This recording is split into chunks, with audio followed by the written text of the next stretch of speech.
Hi friends, നമ്മുടെ ഇന്നത്തെ recipe എന്ന് പറയുന്നത് വളരെ പെട്ടെന്ന് ചെയ്തെടുക്കാൻ പറ്റുന്ന ഒരു പലഹാരമാണ്. അപ്പോൾ ഇത് എങ്ങനെ ചെയ്തെടുക്കാം എന്ന് നോക്കാം. ഇതിനായി ഞാനിവിടെ 1 കപ്പ് മൈദ എടുത്തിട്ടുണ്ട്.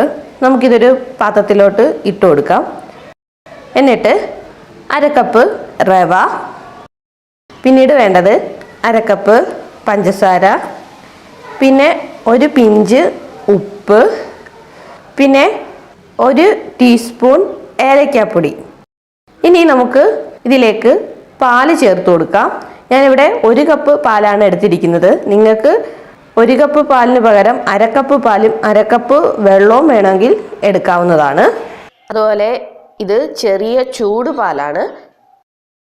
എന്നിട്ട് ഇതെല്ലാം കൂടി ചേർത്ത് നമുക്ക് നന്നായിട്ടൊന്ന് മിക്സ് ചെയ്ത് വെക്കാം.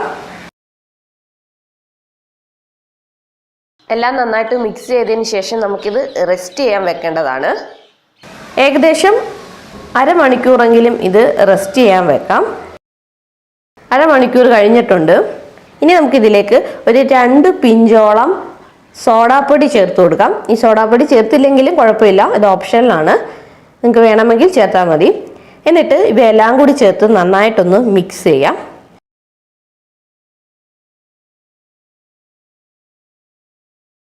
ഇനി നമുക്കിത് ഫ്രൈ ചെയ്തെടുക്കാം. അതിനായി ഒരു കടായിലോട്ട് എണ്ണ ഒഴിച്ചു കൊടുക്കാം. എണ്ണ ചൂടായതിനു ശേഷം അതിലേക്ക് 1 തവി മാവ് ഇതുപോലെ ഒഴിച്ചു കൊടുക്കാം.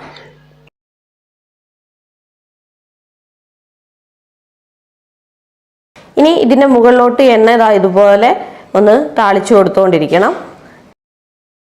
ഈ സമയങ്ങളിലെല്ലാം തീ ലോ ആയിരിക്കണം. കുറഞ്ഞ തീയിൽ വെച്ച് മാത്രം ഇത് ഫ്രൈ ചെയ്തെടുക്കുക. ഇല്ലെന്നുണ്ടെങ്കിൽ പുറം പെട്ടെന്ന് വേവുകയും അകം വേവാതിരിക്കുകയും ചെയ്യുന്നതായിരിക്കും. ഒരു സൈഡ് ഫ്രൈ ആയതിനു ശേഷം തിരിച്ചിട്ട് അടുത്ത സൈഡും കൂടെ നമുക്കൊന്ന് ഫ്രൈ ചെയ്തെടുക്കാം. അങ്ങനെ തിരിച്ചും മറിച്ചും ഇട്ട് നന്നായിട്ട് ഇതൊന്ന് ഫ്രൈ ചെയ്തെടുക്കുക. അങ്ങനെ നമ്മുടെ പലഹാരം ഇവിടെ റെഡി ആയിട്ടുണ്ട്. ഇനി നമുക്കിത് എണ്ണയിൽ നിന്ന് കോരിയെടുക്കാം.